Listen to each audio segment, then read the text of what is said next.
So this video is not strictly related to compilers, but I just wanted to explain how we manage our computers in our lab. So we have a cluster of 30 machines, so which is stacked in a rack. So rack is basically a small cabinet that is that is that is made for stacking computers, and inside a single cabinet rack, we can push about 42 rack units, which can each of them can be a computer. So in a rack, we have 30 machines, and there is a network switches on top of that, and blah blah, and we are managing these 30 machines inside in this what is called this MAAS, which is the acronym for Machine as a Service, and we have 30 machines that is enlisted here.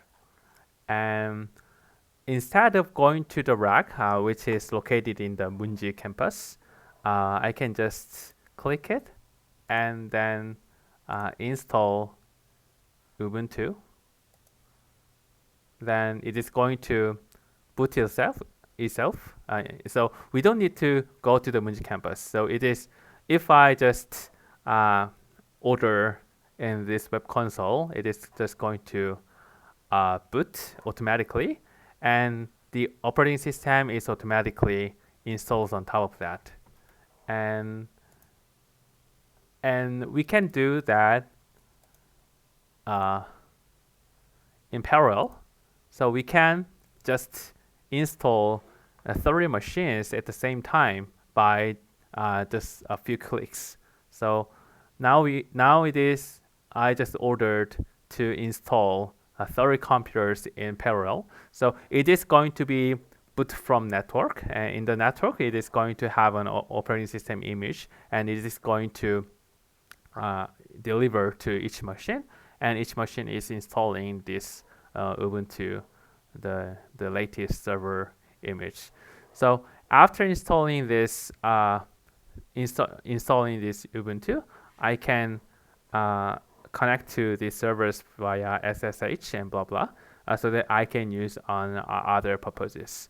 So basically, these turn machines that is very difficult to deal with into a service, so that we can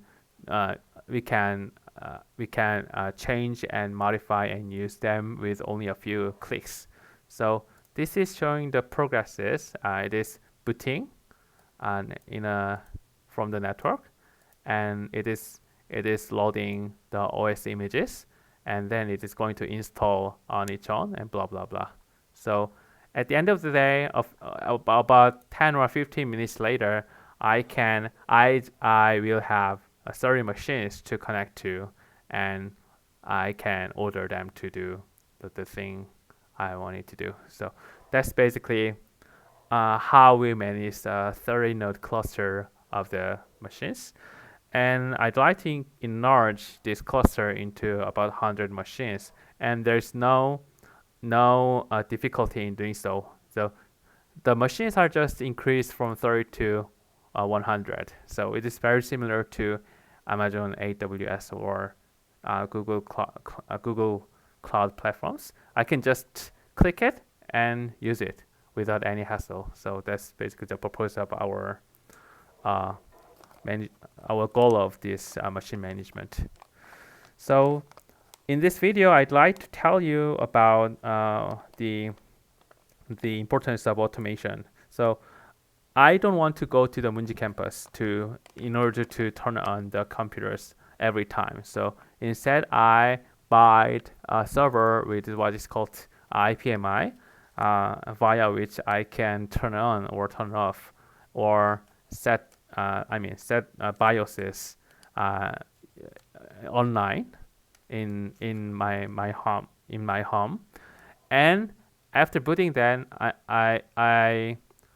I use a software that is called MAAS that automatically installs operating systems and other things for me, so that I can just use them without knowing any details of the any physical details of the machines.